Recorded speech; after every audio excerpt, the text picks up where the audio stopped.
I never thought my 22nd birthday would be the day everything fell apart. My father's text message changed everything. Sold your laptop. Madison needs a new phone. Be grateful we feed you. Then came the kicker. Also, you'll pay her tuition. $6,000 by Friday. When I replied no chance, his response was immediate. Then get out. You're cut off. So I left quietly. The next morning, they found what I left on the table. Now my sister's panicking and my mom screaming. Before I dive into the story, let me know where you're watching from in the comments. If you've ever dealt with family favoritism or had to stand up for yourself, hit that like button and subscribe to hear more stories about finding strength in difficult situations. Now, let me take you back to where it all began. My name is Brooke Wilson, and until recently, I was just your average 22-year-old college student trying to make it through my final semester while working 2 part-time jobs. I'd been saving every spare dollar for my own place, but my parents insisted I live at home to save money, though as you'll soon learn, that wasn't exactly working out in my favor. The morning of my birthday started like any other day. I woke up early, got dressed for my morning waitressing shift, and headed downstairs. My mother, Karen, was in the kitchen making coffee. Happy birthday, Brooke, she said without looking up from her phone. Thanks, Mom, I replied, waiting for something more. Maybe a card or a small gift, but nothing came. Don't forget you need to drive Madison to her friend's house later, she added, still scrolling through her social media. I nodded, swallowing my disappointment. I should have been used to it by now. The laptop sitting on the kitchen counter was my pride and joy, a MacBook Pro I'd purchased 3 months ago after saving tips from my waitressing job for nearly a year. It contained everything important to me. My thesis research, job applications, portfolio, and photos. I closed it and carefully put it in my bag before heading out. This wasn't the first birthday that had been overshadowed by my younger sister Madison's needs. On my 16th birthday, my parents canceled my small party because Madison had a last-minute soccer tournament. When I turned 18, the money my grandparents had given me for a graduation gift mysteriously went to Madison's car down payment instead. By 21, I'd stopped expecting anything special. The Sunrise Diner where I worked was busy as usual, but my coworkers had remembered my birthday. Tammy from the kitchen had brought cupcakes, and my manager Richard Lawson even gave me a small gift card to my favorite bookstore. You're one of our hardest workers, Brooke, Richard said, his kind eyes crinkling at the corners. We appreciate you around here.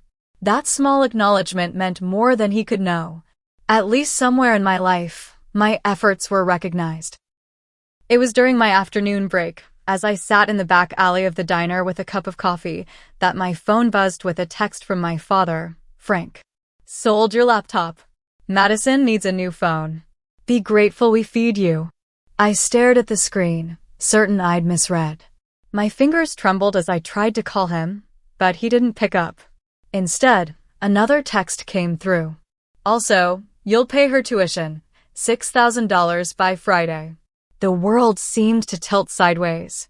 My laptop, my property that I'd bought with my own money, sold without my permission? And now I was expected to pay my sister's tuition? The same sister who had failed out of 3 different programs because she partied instead of studying? My chest tightened as tears threatened to spill. How could they do this? What gave them the right to sell my belongings? And where would I get $6,000 in 3 days? With shaking hands, I typed back the only response I could manage. No chance.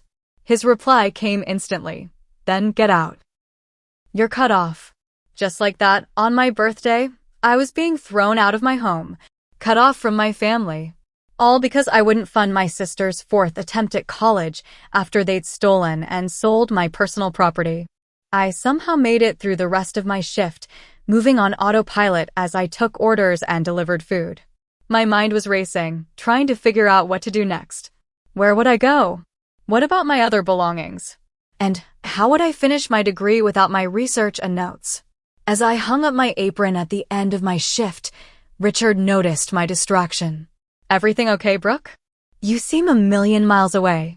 I forced a smile. Just family stuff. Nothing I can't handle.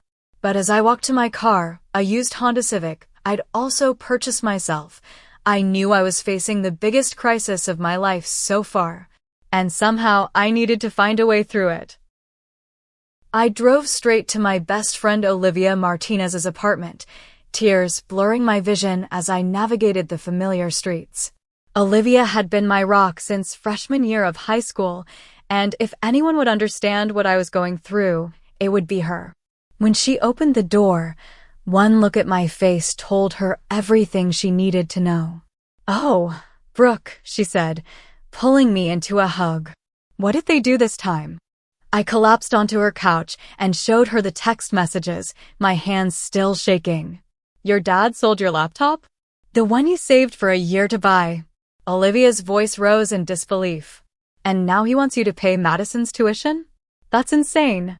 "It's always been like this," I said, wiping away tears. "But this time, they've gone too far." Olivia made us both tea as I recounted the long history of favoritism in my family. The pattern had been established early. Madison was the golden child who could do no wrong, while I was expected to be self-sufficient, responsible, and invisible. "Remember my high school graduation?" I asked Olivia, who nodded grimly. The memory was still painful. I'd been announced as the recipient of a prestigious scholarship, and as I walked to the stage, my mother had intercepted me to excitedly show me a text from Madison. She'd been named captain of her junior varsity cheerleading squad. My achievement, the culmination of 4 years of hard work, was completely overshadowed. "And remember when I got that internship at Thompson Marketing?" I continued, the words pouring out now. "My parents couldn't attend the reception because Madison had a hair appointment for prom." Olivia shook her head. "I remember. I've never understood why they treat you so differently." It wasn't just the big moments either. Throughout my life, my belongings had been considered communal property, available for Madison's use whenever she wanted. My clothes would disappear from my closet. Books I purchased for classes would vanish, only to be found damaged under Madison's bed. My first camera, a gift from my grandmother, was borrowed by Madison for a trip and returned with a cracked lens. "I've worked 2 jobs through college, Olivia." 2 jobs. Meanwhile, Madison has failed out of 3 different programs because she's too busy partying. I ran my hands through my hair in frustration. She crashed her 3rd car last month, her 3rd. And instead of consequences, she gets a new phone? And I'm supposed to pay for another attempt at college. Olivia's eyes widened. "Wait, what about your thesis? Wasn't all your research on that laptop?" The reminder sent a fresh wave of panic through me. Everything was on there. My thesis research, job applications, portfolio, everything. I buried my face in my hands. "For years of work, gone. You can stay here as long as you need," Olivia said without hesitation. "The sofa pulls out, and Teresa is visiting her parents for the next 2 weeks anyway." Teresa Dixon was Olivia's roommate, a quiet nursing student who spent most of her time at clinical rotations. "I should call Aunt Diane," I said, reaching for my phone. "She's always seen through my parents' behavior." Diane Wilson was my father's sister, and unlike him, she had always treated me with kindness and respect. She answered on the 2nd ring. "Brooke, happy birthday, sweetheart." At least someone in my family had remembered. When I told her what had happened, she wasn't surprised. "Frank has always favored Madison," she said with a sigh. "Your grandparents tried to talk to him about it years ago, but he wouldn't listen. But selling your property and demanding you pay Madison's tuition? That crosses a line. I don't know what to do, Aunt Diane. They've kicked me out." "This has been building for years, Brooke. Maybe it's time you took a stand once and for all." After we hung up, Olivia and I sat at her kitchen table brainstorming. "You need to get your things," Olivia said. "And document everything." "I need to do more than that," I replied, a plan forming in my mind. "I need to make them face reality." For the next few hours, Olivia and I strategized. I would return home late that night to collect my essential belongings. But I would also leave something behind, something that would force my family to confront the truth about how they'd treated me all these years. Are you sure about this? Olivia asked. It could burn bridges permanently. I thought about my laptop, hours of work gone without a second thought.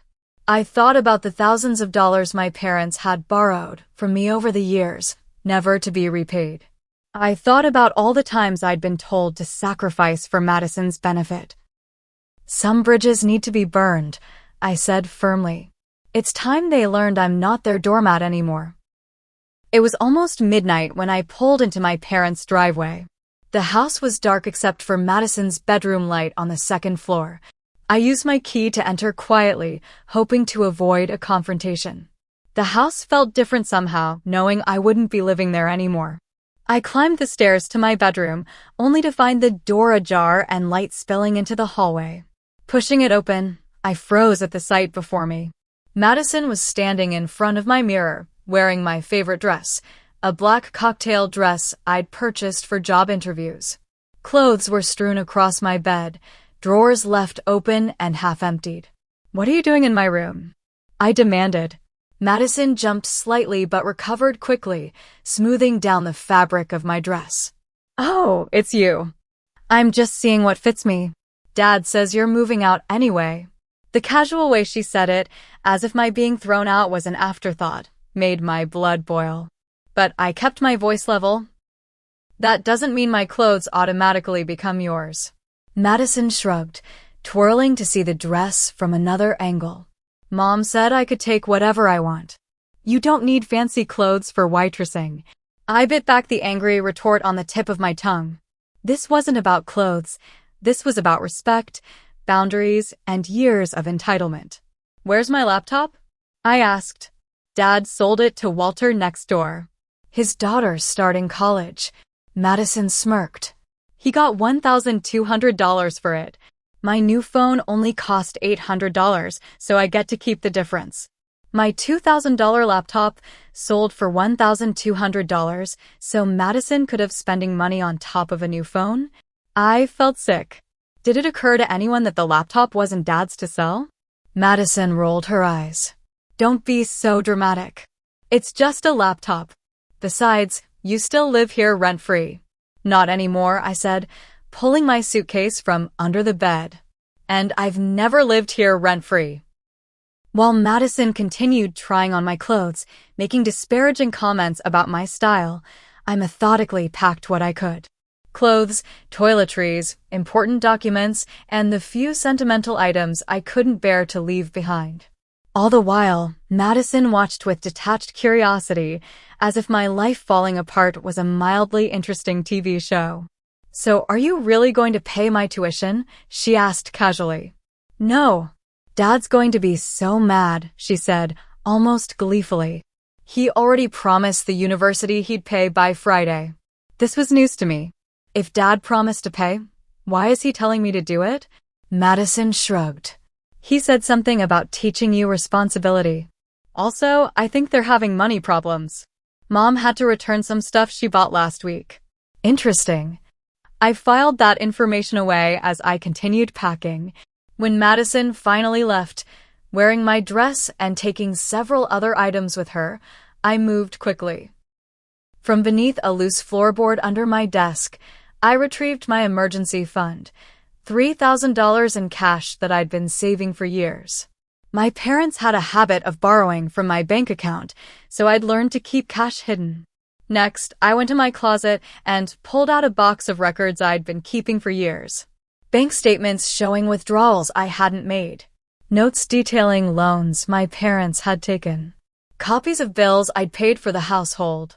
It was all there, a paper trail of financial abuse dating back to my first job at 16. I worked methodically through the night, organizing documents and making copies of everything. At 2 a.m., I drove to a 24-hour copy shop to print final copies and compile a folder. When I returned home, the house was completely quiet. I made one last sweep of my room, then carried my suitcase and bags to the car.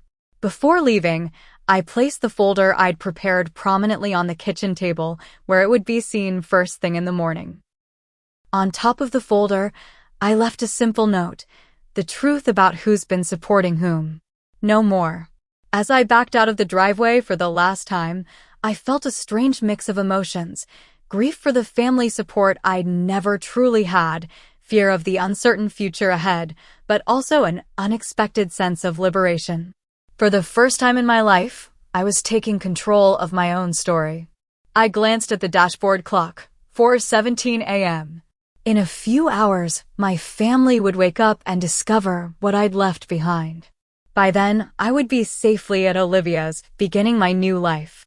Whatever happened next, I knew one thing for certain: I would never again allow myself to be exploited by the people who should have protected me most. The folder I left on the kitchen table contained years of meticulously documented financial records, my parting gift to a family that had taken me for granted for far too long.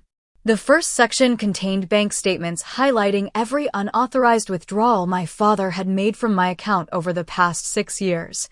Each one was dated and annotated with what I'd been told the money was for: house emergency, helping with bills, just until payday. The total came to $8,347, money I'd earned working evenings and weekends while maintaining a full course load. Next came a comprehensive breakdown of household expenses I'd covered since turning 18. Utility bills, grocery receipts, home repairs, all with my name on them. These documents showed that I had been paying approximately 70% of the household bills for the past 3 years, despite being a full-time student. The monthly average came to $1,450, far more than what would have been fair for a single room in a shared house. The third section detailed all the loans my parents had taken from me, money for everything from Madison's dance lessons to my mother's dental work to my father's car repairs. None of these loans had ever been repaid, despite repeated promises. This total was the most shocking: $15,283 over 6 years. Section 4 contained what had prompted my investigation in the first place: documentation regarding the college fund my grandparents had established for me. When I turned 18, I'd been told the money was gone due to market fluctuations. But my research had uncovered the truth. Bank records showed systematic withdrawals made by my parents, draining the account over several years.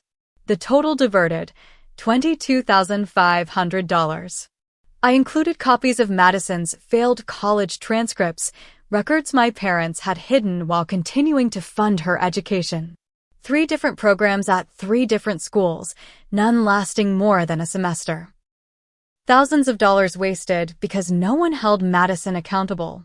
Perhaps the most damning evidence was the proof of ownership for my laptop, the receipt showing I had purchased it myself, the warranty registration in my name, and even the insurance policy I'd taken out on it. I included a screenshot of comparable models online, showing the true value was closer to $2,000, not the $1,200 my father had sold it for. At the end of the folder, I placed 3 final documents. First, a formal invoice for all unpaid loans, unauthorized withdrawals, and the stolen laptop, totaling $25,830. Second, a letter from my friend Trevor Hawkins, a law student specializing in family law, outlining the potential legal consequences of financial abuse and theft. The letter explained that while I preferred to resolve this privately, I was prepared to pursue legal action if necessary. Finally, a copy of the police report I'd filed regarding the theft and unauthorized sale of my laptop. I hadn't named my father directly yet, but the report established a legal record of the incident. The note I'd attached to the folder was brief, but clear. I would have no contact with any of them until full restitution was made for what had been taken from me over the years. What I couldn't document in that folder was the emotional cost of years of being treated as less than. The birthdays overlooked, the achievements ignored, the constant message that Madison's wants were more important than my needs. But I hoped that the financial reality would shock them into recognizing the broader pattern of how they'd treated me. As I settled onto Olivia's pull-out couch that morning, physically and emotionally exhausted, I wondered how long it would take for my family to discover the folder. Would they dismiss it immediately? Would they recognize the truth in those pages? Or would they twist it somehow to make themselves the victims? Whatever their reaction, I knew I'd done the right thing. For too long, I'd enabled their behavior by remaining silent. The folder represented my voice, clear, documented, and impossible to ignore. I turned off my phone, knowing the barrage of messages would start soon. For now, I needed sleep. Tomorrow would be soon enough to deal with the fallout of my family finally facing the truth. I managed 3 hours of sleep before being jolted awake by the persistent vibration of my phone. Bleary-eyed, I checked the screen. 27 missed calls, 43 text messages, and 5 voicemails. They found the folder, I murmured to Olivia, who was making coffee in her tiny kitchen. That didn't take long, she replied, bringing me a steaming mug. Are you ready for this? I took a deep breath. As ready as I'll ever be. The first text was from Madison, sent at 7:14 a.m. What did you do? Mom and Dad are freaking out. A series of increasingly frantic messages followed. Dad's face is purple. Mom's crying. They're saying you're suing us? Are you insane? Call home right now. My mother's voicemails started angry, but quickly shifted to panic. Brooke Elizabeth Wilson, you come home this instant and explain yourself. How dare you leave such slanderous documentation? Then, Brooke, please, we need to discuss this as a family. Your father is very upset. There are explanations for everything in that folder. And finally, sweetheart, please call us back. We can work this out. We love you. My father's messages were more direct. You ungrateful child. After everything we've done for you. This is a gross misrepresentation and you know it. If you pursue this ridiculous vendetta, you'll regret it. But as the morning progressed, his tone changed too. Brooke, let's talk about this reasonably. We can come to an arrangement about the laptop. Call me. Now. The most surprising call came from my grandmother Eleanor, my father's mother. She rarely involved herself in family disputes, preferring to maintain peace. But her message was anything but peaceful. Brooke, it's Grandma Eleanor. I've just spoken to your father and I don't even have words. I had no idea things had gotten so bad. Your grandfather and I are coming to town tomorrow. Do not respond to your parents until we've had a chance to speak with you. Call me when you get this. Wow, Olivia said after I played her the message. Grandma Eleanor sounds furious. She's never taken sides before, I said, surprised. She always tries to smooth things over. Maybe she can't smooth this over, Olivia suggested. Maybe this time it's too big to ignore. I turned off my phone again, needing space from the emotional bombardment. There would be time to respond later, but first, I needed to focus on rebuilding. My manager Richard called Olivia's landline, concerned when I didn't show up for my shift. I'm so sorry, I began, but he cut me off. Olivia explained what happened. Take today off, but I can offer you extra shifts starting tomorrow if you need the money. And I can give you an advance on your pay. His kindness brought tears to my eyes. Thank you, Richard. I'll be there tomorrow. That afternoon, a small group of friends gathered at Olivia's apartment, bringing support in practical forms. Jessica Chun brought her spare laptop for me to use. Nathan Tucker, a computer science major, offered to help recover any cloud backups of my work.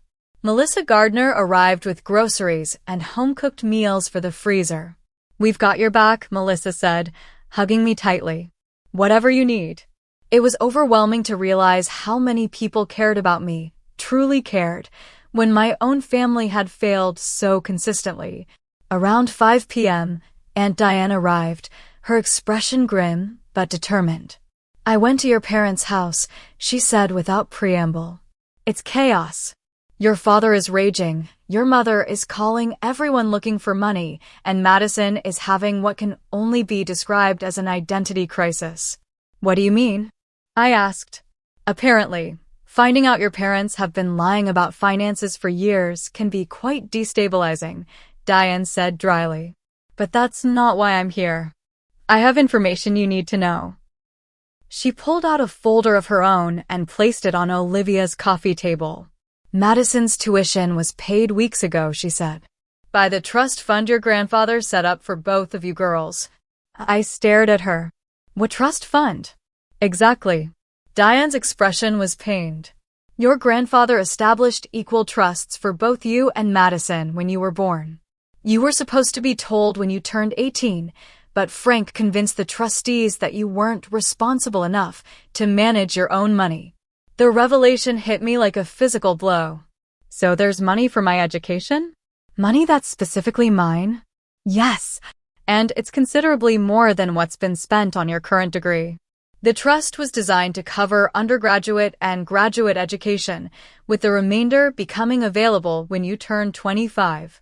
But my father told me I needed student loans, I said, trying to process this new information. I've been working 2 jobs to avoid debt. Frank has been controlling your trust funds as the executor.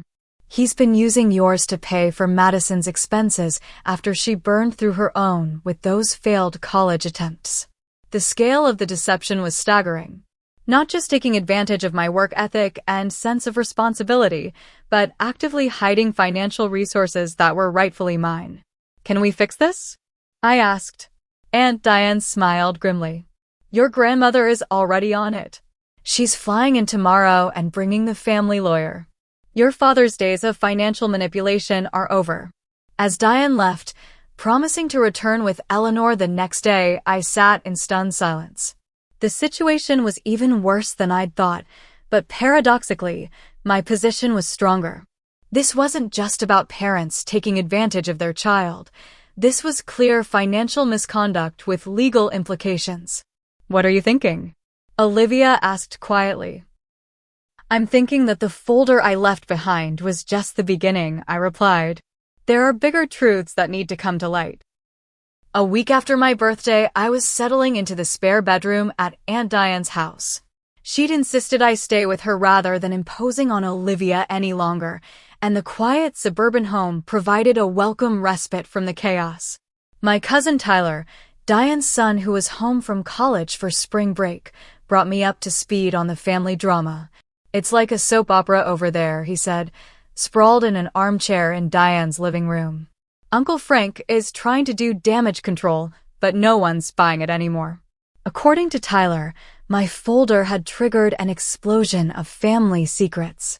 Madison had a complete meltdown upon discovering that our parents had lied about the financial situation for years. She found out they've been using her trust fund for household expenses after draining yours, Tyler explained. She's furious that they've been telling her you're the financially responsible one while they've been mismanaging everything. Has she spoken to you? I asked, surprised that Madison might actually be taking my side. Tyler shook his head. Not directly, but Grandma says she's been asking questions about you, how you're doing, where you're staying. I think she's processing a lot right now. Meanwhile, my mother had been calling every family member begging for money, claiming it was to help poor Brooke who's run away. The story quickly fell apart when people began comparing notes and realized Karen was telling different versions to different relatives. Most shocking was that my father was facing serious questions from his own mother about the misappropriated trust funds.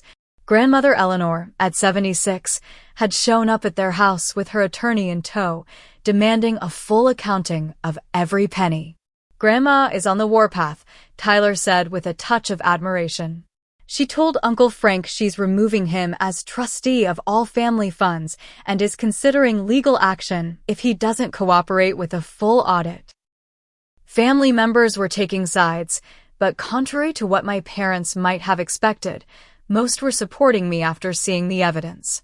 Years of watching my parents favor Madison while expecting me to be completely self-sufficient had not gone unnoticed, and many relatives were relieved someone had finally called it out. The doorbell rang mid-afternoon, and Tyler peeked through the curtains. It's Madison, he said, surprise evident in his voice. I hesitated, unsure if I was ready for this confrontation. But curiosity won out, and I nodded to Tyler to let her in. Madison looked different, subdued, with none of her usual confident swagger. She stood awkwardly in Diane's entryway, clutching her purse. "Can we talk?" she asked, her voice small. Tyler made himself scarce as I led Madison to the kitchen. We sat across from each other at Diane's table, an uncomfortable silence stretching between us. "I didn't know," she finally said. "About any of it. What exactly didn't you know?" I asked, keeping my voice neutral. "That you were paying bills. That Mom and Dad took money from your account. That they sold your laptop without permission." She looked up, her eyes red-rimmed. "That they were using my trust fund after emptying yours." I studied my sister's face, looking for signs of manipulation or insincerity, but found only confusion and hurt. "They always told me you were happy to help," Madison continued.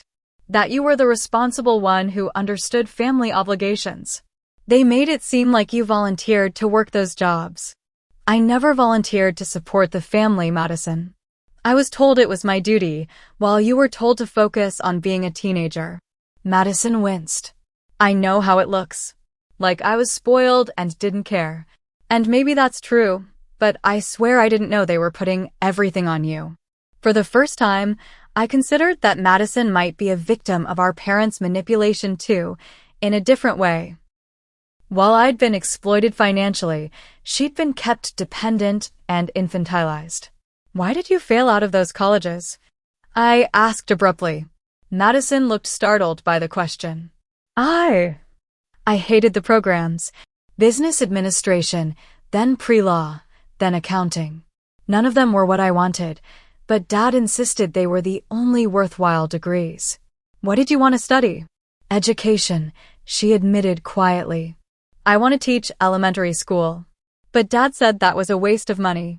This was news to me. I'd always assumed Madison's academic failures were due to partying and lack of effort, not because she was being forced into fields that didn't interest her. "Why are you here, Madison?" I asked directly. She took a deep breath. "To apologize. And to return this." She reached into her purse and pulled out an envelope, sliding it across the table. Inside was $800 in cash. "It's for the phone," she explained. "I didn't know Dad sold your laptop for it." I thought. She trailed off, looking ashamed. "You thought what?" "I thought they bought it for me because I did well on my midterms." She laughed bitterly. "That's what they told me. A reward for your hard work." I had no idea it came at your expense. Before I could respond, the sound of screeching tires outside interrupted us. Through the window, I saw my parents' car pull into Diane's driveway. "They followed me," Madison said, her eyes wide. "I didn't tell them I was coming here, I swear." Moments later, Karen and Frank were pounding on the front door, shouting for me to come out. Madison looked panicked. "You don't have to see them," I told her, surprisingly calm. "We can call the police if they won't leave." "The police?" Madison looked shocked at the suggestion. "They can't just show up and demand anything anymore," I explained. "We're adults, and they're trespassing if Aunt Diane wants them gone." As if on cue, Diane arrived home from grocery shopping, taking in the scene with a quick glance. "I'll handle this," she said, striding to the door with purpose. I couldn't hear the exact words exchanged, but Diane's tone was firm and unyielding. When my father's voice rose in anger, Diane responded by pulling out her phone and visibly dialing. 5 minutes later, a police car pulled up. The officer spoke briefly with my parents, who eventually returned to their car and left, but not before my father shouted toward the house. "This isn't over, Brooke." What he didn't know was that he was right, but not in the way he meant. As they drove away, a car pulled up behind them, and a man in a suit emerged, carrying a briefcase. "That's Grandma's lawyer," Madison whispered. The man approached the house and handed Diane an envelope. "Legal papers," he explained. "For Brooke Wilson." Inside was an official notice of an emergency hearing regarding the trust funds, scheduled for the following week. My presence was requested, as was my parents'. The family fallout was reaching its climax, and there would be no going back to the way things were before. But as I watched Madison staring at the legal papers with a strange mixture of fear and relief, I wondered if perhaps that was for the best. The week following the confrontation at Aunt Diane's house was a blur of activity as I focused on rebuilding my life piece by piece.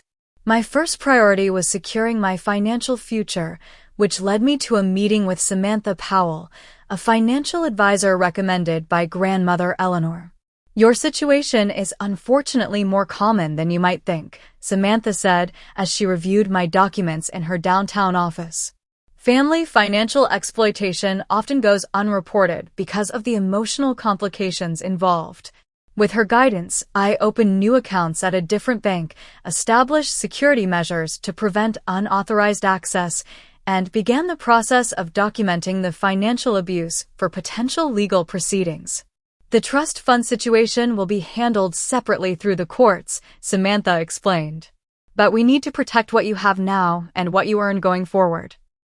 My next step was finding a new job that could better support me while I completed my degree.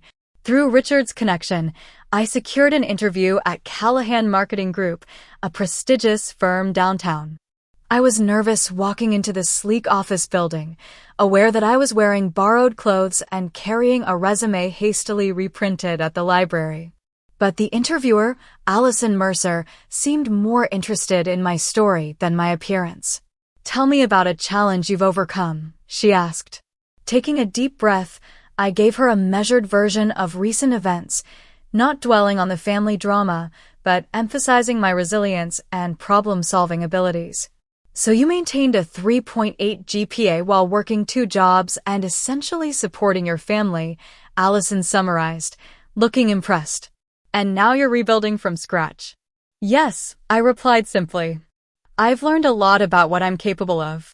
"That's exactly the kind of determination we value here," she said, smiling.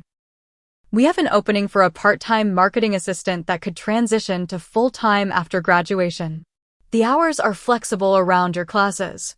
The salary she mentioned was nearly double what I made at the diner, with fewer hours. I accepted on the spot. With my immediate financial concerns addressed, I turned to the emotional work of processing what had happened. Dr. Vanessa Torres, a therapist specializing in family dynamics, helped me understand the patterns that had shaped our family for decades. "What you're describing is a classic golden child/scapegoat dynamic," she explained during our first session. "Your sister was idealized while you were expected to be the responsible one who sacrificed for the family." "But why?" I asked, the question that had haunted me for years. "Why treat us so differently?" "These patterns often reflect the parents' own unresolved issues," Dr. Torres said. "It's rarely about the children themselves. Your parents created roles for you and Madison that served their needs, not yours." Understanding the pattern didn't immediately heal the hurt, but it helped me see that the problem had never been my inadequacy, it was my parents' dysfunction. Surprisingly, Madison became an unexpected ally in my healing process. She began visiting regularly, each time revealing more family secrets that helped complete the puzzle of our upbringing. "Did you know Mom and Dad have been in debt for years?" she told me during one visit. "Dad made some bad investments, and they've been using our trust funds to cover it up." "That explains why they were always borrowing from me," I said, the pieces falling into place. "And get this," Madison continued, leaning forward conspiratorially. "They've been playing us against each other on purpose. I found emails where they discussed how to keep us from comparing notes about money." The revelation was both shocking and strangely validating. Our parents had deliberately manipulated us, ensuring we remained divided so we wouldn't discover the truth. "What are you going to do now?" I asked Madison, curious about her plans. "I'm reapplying to college," she said with new determination. "For elementary education, like I always wanted. Grandma's helping me figure out the financial part." It was strange to see this new side of my sister, more mature, making her own decisions rather than following our parents' dictates. I found myself cautiously optimistic about the possibility of a real relationship with her, one built on mutual respect rather than competition. My living situation improved dramatically when grandmother Eleanor offered me an apartment in the building she owned downtown. The rent was reasonable, family discount, she insisted, but still enough that you maintain your independence, and the location was perfect, close to both campus and my new job. The neighbor across the hall, Ethan Parker, introduced himself my first day moving in. He was a graphic designer who worked from home and immediately offered to help carry boxes. "Moving is the worst," he said cheerfully as he hefted a heavy container of books. "But new beginnings are worth the effort." There was something refreshing about Ethan's straightforward kindness, with no hidden agenda or strings attached. We exchanged numbers in case you need anything, which somehow evolved into texting about favorite books and local restaurants worth trying. 2 weeks after moving in, I received an unexpected package delivered to my door. Inside was my laptop, miraculously recovered. A note from grandmother Eleanor explained, "Walter next door felt terrible when he learned the circumstances. I reimbursed him, and he was kind enough to get this back to you. Some good people still exist in this world." When I powered it on, I discovered that most of my data was intact. The sense of relief was overwhelming. My thesis research, photos, and job portfolio all recovered. It felt symbolic somehow, like recovering pieces of myself that had been taken. With my laptop returned, I was able to meet with my thesis advisor, Dr. Ingrid Hoffman, to explain the situation and request an extension. "Family crises happen," she said sympathetically after hearing a summarized version of events.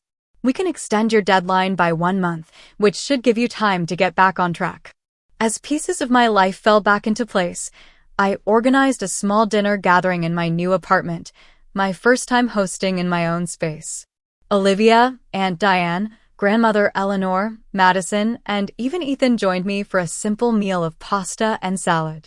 Looking around the table at these people who had supported me through the darkest time of my life, I felt a surge of gratitude. My parents weren't present, but for the first time, that absence felt like a relief rather than a loss.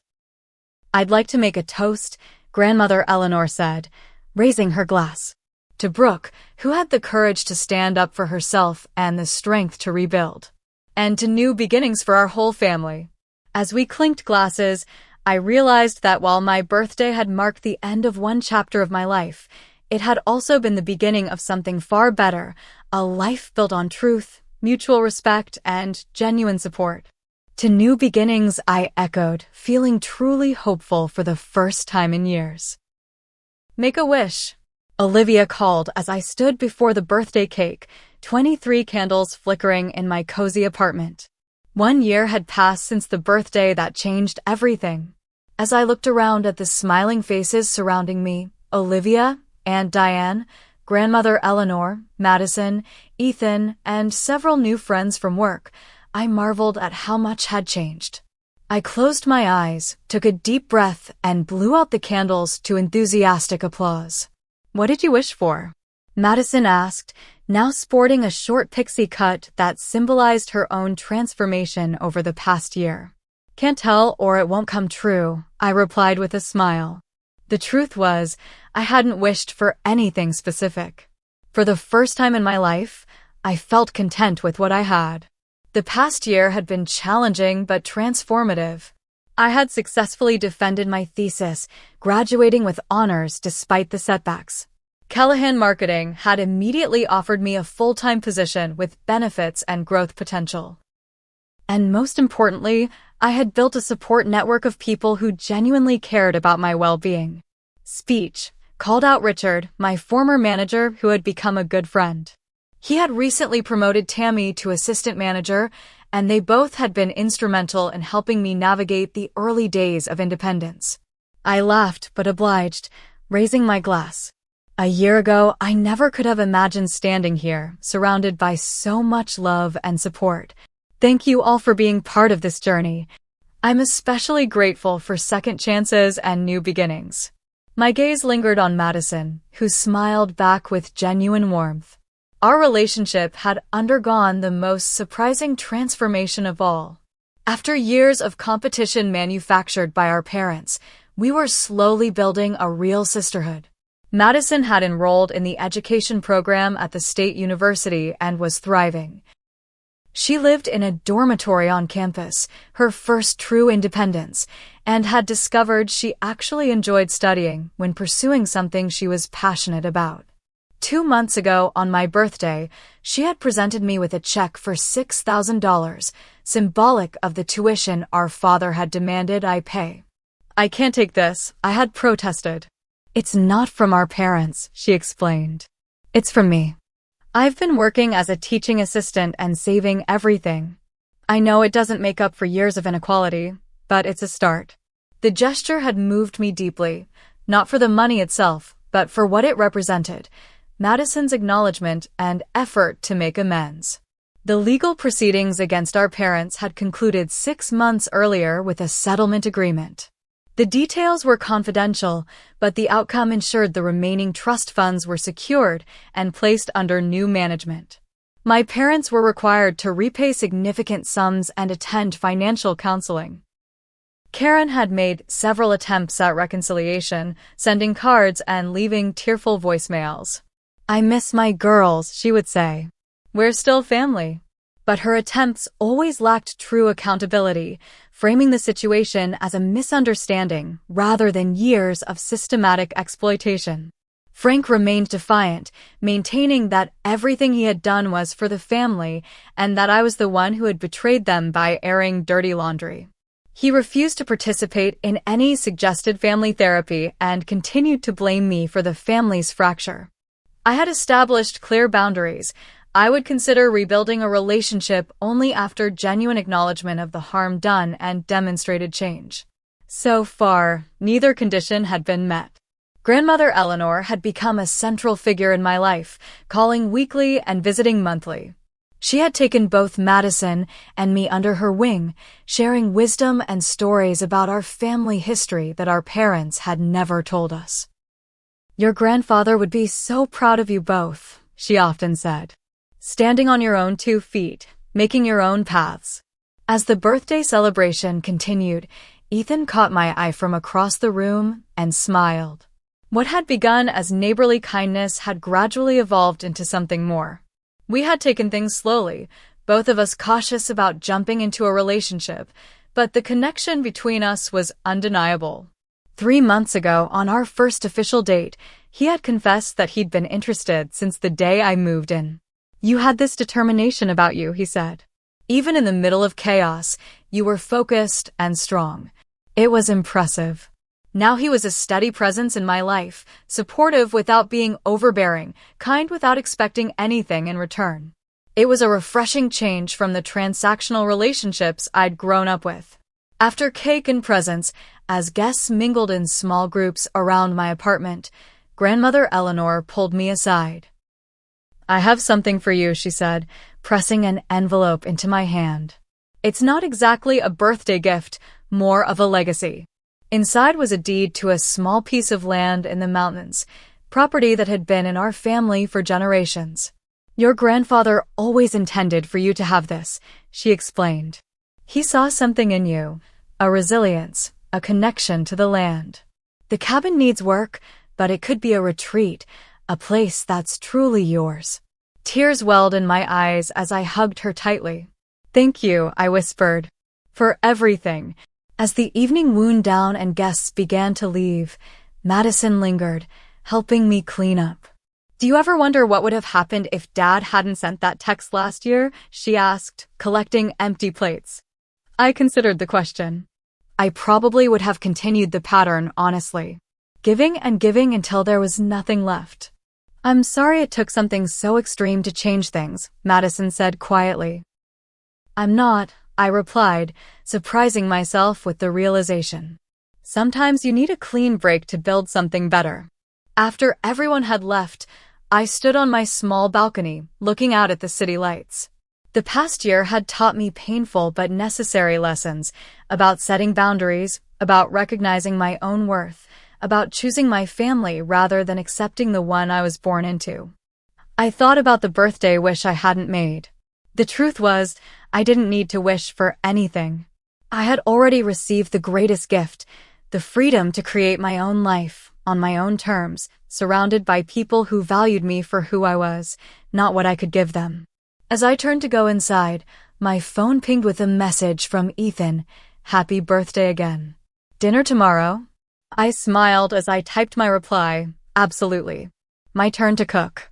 Some might see my story as one of loss, the loss of my original family unit, the loss of the parents I wished I had.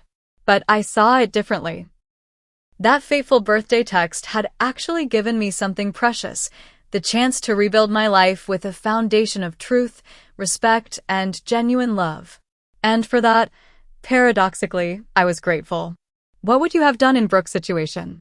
Would you have left quietly or confronted your family directly? Share your thoughts in the comments. If you've ever had to set boundaries with difficult family members, give this video a like and subscribe for more stories about overcoming challenges and building a better life. Thank you for watching, and remember, sometimes the hardest choices lead to the most beautiful beginnings.